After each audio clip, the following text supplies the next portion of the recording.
काँग्रेसकडून सुनेत्रा पवारांवर बोचरी टीका, गुंगी गुडिया असा सुनेत्रा पवारांचा उल्लेख काँग्रेसच्या ट्विटर हँडलवर व्हिडिओ शेअर. मुंबईच्या कुलाब्यातील काँग्रेसच्या कार्यालयात आत शिरून राष्ट्रवादीचं आंदोलन, हर्षवर्धन सपकाळ यांनी माफी मागावी, कार्यकर्त्यांची मागणी. राष्ट्रवादीच्या आंदोलनावर काँग्रेसची नवी पोस्ट, कोणाच्या आदेशावरून गांधी भवनात राडा केला, गुंड पाळून राष्ट्रवादी बदनाम कोण करते, गुंडगिरी कधीही खपवून घेणार नाही, काँग्रेसची पोस्ट. काँग्रेसनं सुनेत्रा पवारांसाठी वापरलेल्या गुंगी गुडिया शब्दावरून एकनाथ शिंदेंनी व्यक्त केला संताप. काँग्रेसला हे शब्द वापरताना जनाची नाही तर मनाची लाज वाटली पाहिजे, शिंदेंचं टीकास्त्र. भाजप नेते विजय चौधरींची आणखी एक कथित ऑडिओ क्लिप व्हायरल झाली. उदय सामंत हे मोठे आणि डेंजर डाकू आहेत असं संभाषण असल्याचा दावा. लोकशाही मराठी या ऑडिओ क्लिपची पुष्टी करत नाही. राष्ट्रवादीचे आमदार विक्रम काकडे यांनी घेतली केंद्रीय गृहमंत्री अमित शहा यांची भेट. अजित पवार यांना मरणोत्तर पद्मविभूषण पुरस्कार देण्याची विनंती केल्याची माहिती. सांगलीच्या मिरज पंचायत समितीवर भाजपचा झेंडा, सभापतीपदी राणी भोरे तर उपसभापतीपदी ललिता शेजूळ यांची बिनविरोध निवड. आमदार सुरेश खाडेंचा महाविकास आघाडीला दणका. काँग्रेस प्रदेशाध्यक्षांकडून सुनेत्रा पवारांचा गुंगी गुडिया उल्लेख. राष्ट्रवादीच्या प्रवक्त्या प्रतिभा शिंदे आक्रमक. काँग्रेस आणि राष्ट्रवादी काँग्रेसमध्ये राजकीय संघर्ष तीव्र. धाराशिवच्या तेरखेडा गावात जिल्हा परिषद निवडणुकीच्या कारणातून सत्ताधारी शिवसेना आणि राष्ट्रवादीच्या 2 गटात तुफान राडा. आमदार तानाजी सावंत आणि माजी आमदार राहुल मोटे यांचे गट आमने सामने. नवी मुंबईच्या बेलापूर गावातील एसआरए योजनेची आमदार मंदा म्हात्रे यांच्याकडून पाहणी. दिवाळीपर्यंत कामाला सुरुवात होणार. राम मंदिर चोरीच्या मुद्द्यावरून उत्तर प्रदेश विधानसभेत गोंधळ. विरोधक सभागृह चालू देत नाही. मुख्यमंत्री योगी आदित्यनाथ यांचं टीकास्त्र.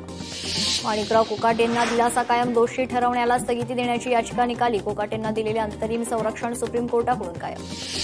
जेडीयूचे खासदार नितीश कुमार यांनी घेतली पंतप्रधान मोदींची भेट. खासदार राजीव रंजन सिंग आणि संजय कुमार झा देखील होते उपस्थित. मोदींची लोकप्रियता घसरली हे बांकीपूरच्या निकालावरून समजले. खासदार संजय राऊतांची टीका. संजय राऊतांनी त्यांच्या पक्षाची अवस्था बघावी आणि मग भाजपवर बोलावं. भाजप नगरसेवक नवनाथ बन यांचं राऊतांना प्रत्युत्तर.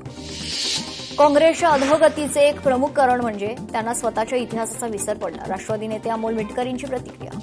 सुनेत्रा पवारांवरील काँग्रेसच्या टिप्पणीवरून राष्ट्रवादी आक्रमक. महिलांचा सन्मान नुसता भाषणातून नाही तर विचारातून दाखवावा लागतो. सूरज चव्हाण यांची टीका. काँग्रेससारख्या पक्षाला गुंगी गुडिया म्हणणं अजिबात शोभत नाही. एक महिला उपमुख्यमंत्र्याबद्दल खरं तर अशी भाषा वापरणं चुकीचं आहे. सामाजिक कार्यकर्ते अंजली दमानिया यांची प्रतिक्रिया. नाशिक आणि रायगडचं पालकमंत्रीपद आम्हाला हवंच. रायगडच्या पालकमंत्रीपदावर राष्ट्रवादीचा अधिकार. राष्ट्रवादीचे नेते अनिल पाटील यांचं वक्तव्य. धारावीनंतर आता मिठी नदीच्या विकासाची जबाबदारी देखील अदानी समूहाकडे. धारावी पुनर्विकासासोबत 3.3 किलोमीटर लांबीचा मिठी नदी वॉटरफ्रंट विकसित होणार. मनी लॉन्ड्रिंग प्रकरणात माजी गृहमंत्री अनिल देशमुखांवर खटला चालवण्यासाठी ईडीला राज्यपालांची मंजुरी. बार आणि रेस्टॉरंटमधून कथित खंडणी वसुलीशी संबंधित पीएमएलए प्रकरणात खटला चालवण्याचा मार्ग मोकळा. मुंबई पालिका मुख्यालय नूतनीकरण 14 वर्षांचा काळ आणि 120 कोटींनंतरही कामं पूर्ण. नाशिक महानगरपालिकेच्या प्रवेशद्वाराजवळ आम आदमी पक्षाचं थाळी बजाव आंदोलन. खड्ड्यांच्या समस्येवरून अधिकाऱ्यांविरोधात जोरदार घोषणाबाजी.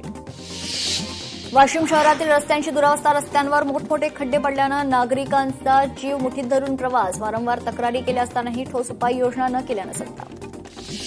रायगडमध्ये मुंबई गोवा महामार्गाच्या कामातील हलगर्जीपणा. समोर वडखळ येथील उड्डाणपुलाला भगदाड. रातोरात हे भगदाड बुजवण्यात आल्याची राष्ट्रीय महामार्ग प्राधिकरणाच्या अधिकाऱ्यांची माहिती. अमरावती नागपूर महामार्गावर जीवघेणे खड्डे. वाहन चालकांना जीव मुठीत धरून प्रवास करण्याची वेळ. कावड यात्रा गणेशोत्सवापूर्वी खड्डे बुजवावे, स्थानिकांची मागणी. मालेगावातील खड्ड्यांच्या समस्येवरून ठाकरेंची शिवसेना, काँग्रेस आणि मालेगाव विधायक संघर्ष समिती आक्रमक. रस्त्यावरील खड्ड्यांमध्ये वृक्षारोपण करत व्यक्त केला निषेध. मीरा भाईंदरमधील फाउंटन नाका ते गायमुख मार्गावर खड्डेच खड्डे. वाहन चालकांवर तासनतास वाहतूक कोंडीत अडकून पडण्याची वेळ. छत्रपती संभाजीनगरमधील रस्त्यांवर खड्डेच खड्डे. अपघाताचा धोका वाढला. रस्त्यांवरील खड्ड्यांमुळे नागरिकांचे हाल. नाशिकमध्ये खड्ड्यांच्या विरोधात वंचित उतरलं रस्त्यावर. नाशिक महानगरपालिकेसमोर तिरडी आंदोलन. नाशिक महानगरपालिकेच्या विरोधात जोरदार घोषणाबाजी.